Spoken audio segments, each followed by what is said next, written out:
guys, it's Molina. I'm here with another video for you guys today. So today is going to be a video basically on moving your things in the military. I get a lot of questions like, how did you get all your stuff? Can my parents bring me things from boot camp? In short, the answer is basically yes, they can.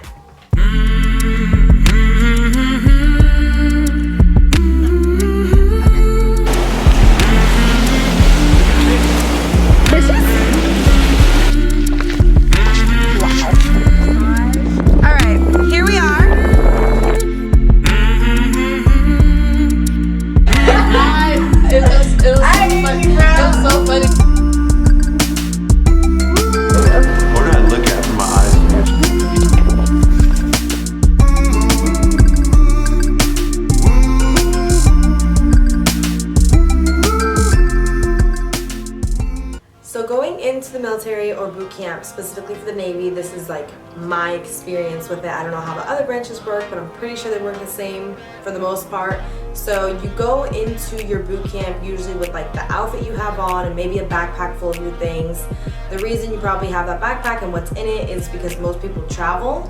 So for me, I was in Virginia, so I had to go from my home, like where I live, to the MEP station, and then they took us to like a hotel where we stayed the night, which is why like I had a backpack with like overnight stuff, and I had an outfit, a sleep outfit, and then I had my actual outfit to wear the next day.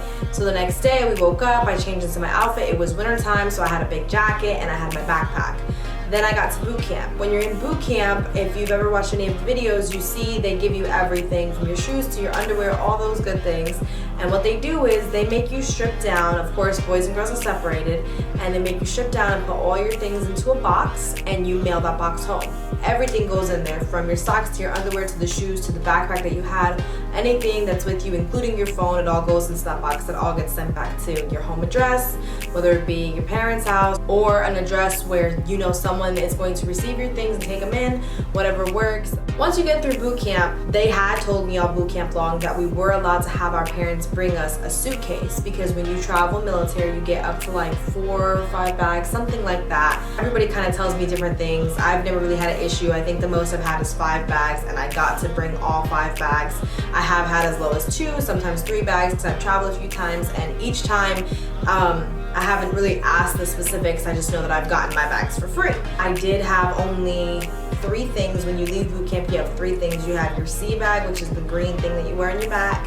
You have your garment bag, and then you're also gonna have your big black backpack that they give you at boot camp that fits your like life in there. It's a huge backpack, and I'm pretty sure that's it. So my mom did bring me a suitcase that I had pre-packed before I left for boot camp. I had packed up all of my essentials. So my laptop, my headphones, my favorite pair of sneakers, my only pair of sneakers actually, and my comfy clothes, like, you know, my yoga pants and a couple of leggings and just some of my favorite tops, my own bras and my own underwear. Like, I wanted to have my own things the second I got out of boot camp. Graduation day, obviously you just spend time with your family and it's only a few hours, and then you have to go back to boot camp for like that night before everybody starts catching their flights to wherever they have to go. So it was that next morning after graduation when my family was still in the area. They came and they met me at the airport, and she had brought my one suitcase for me, and we just waited there. When I first got to my A school, I had just that one suitcase of my things. I unpacked it, of course, and that's what I survived with for the first week or 2.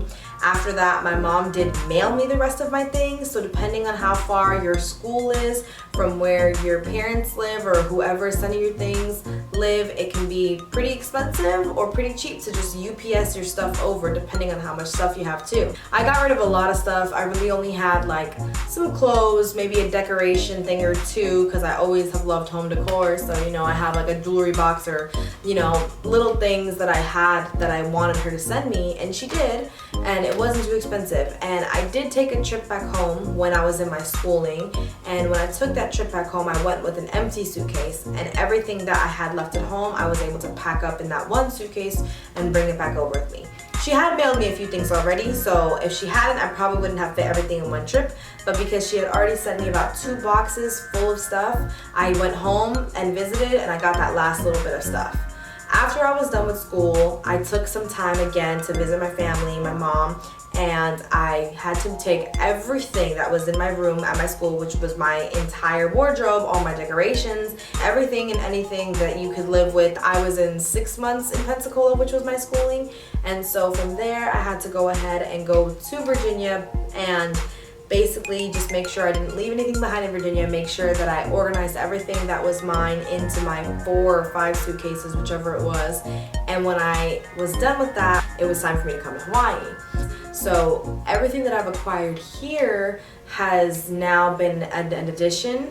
I really haven't gotten much from my mom since living in Hawaii because it's pretty expensive to mail things, but she has mailed me, you know, a box or two like of little things that I may have forgotten, or sometimes she just finds clothes and she thinks I'll like it and she sends it to me. I would say that if you're trying to get your stuff to you, the easiest way is obviously to have people that you can keep up with, that are easy to reach, be in communication with them, and have whoever is able to come to your graduation, have them bring you a suitcase full of things that you do care about, because you don't know the next time you're going to be somewhere and you're going to see that person. So if they can bring you a suitcase full of your stuff, you can take that suitcase with you to your school. When you're in the military, as far as moving goes, from what I've heard, I have not been in past my 4 years yet, so I haven't really had to move.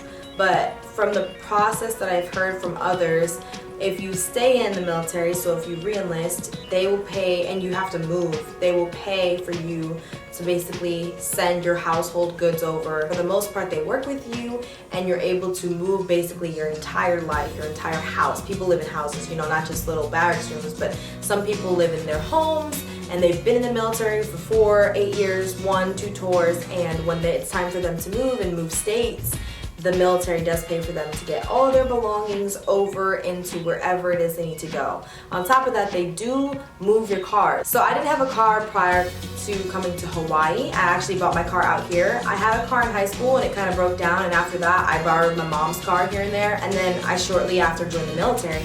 So I never got a car again. So during my 6 months or 7 months, whatever it was, in my A school, I just enjoyed being, you know, a student. I enjoyed just living on base. If I happened to want to go anywhere, I would maybe catch a ride with a friend somewhere, or I would Uber myself. But for the most part, I was dedicated to school, and occasionally on the weekends enjoying my time with friends, and we'd all hang out and we'd all split Ubers together, things like that. A school was really fun for that reason. It was only a few months, and I knew that I wanted to get my car when I got stationed to wherever I was going to be permanently. So that was the right choice for me, because when I got to Hawaii, I didn't have to worry about waiting for my car. Most of my friends did have cars when they were in schooling, and what happened when they had to come to Hawaii was they had to turn it in a day or two before they headed to Hawaii, and so they would turn in their cars, and then once they got to Hawaii, they would have to wait about 2 weeks.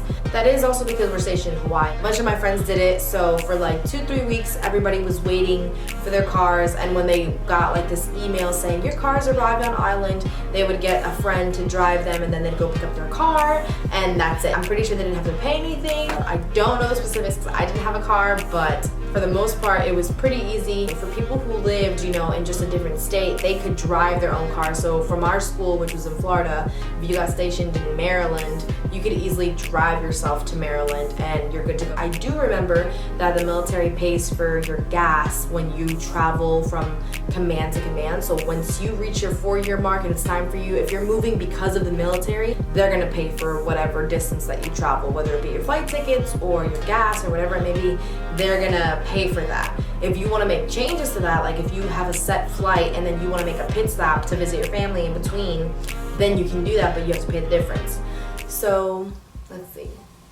Those are some of the key things having to do with getting your things. All I can say about like getting all of your stuff to you in the military, one, I suggest downsizing a lot. I downsized a lot before I joined the military, so once I was in, the things that my mom did send me weren't too much, and just, you know, having people on the outside of the military who are back home who can send you your things is definitely very helpful. I know I've got a lot of questions about getting your things in the military, so I just wanted to answer them. If you guys have any more questions, just feel free to leave comments below. I hope this video was somewhat informative. I've definitely been a little delayed in answering this question.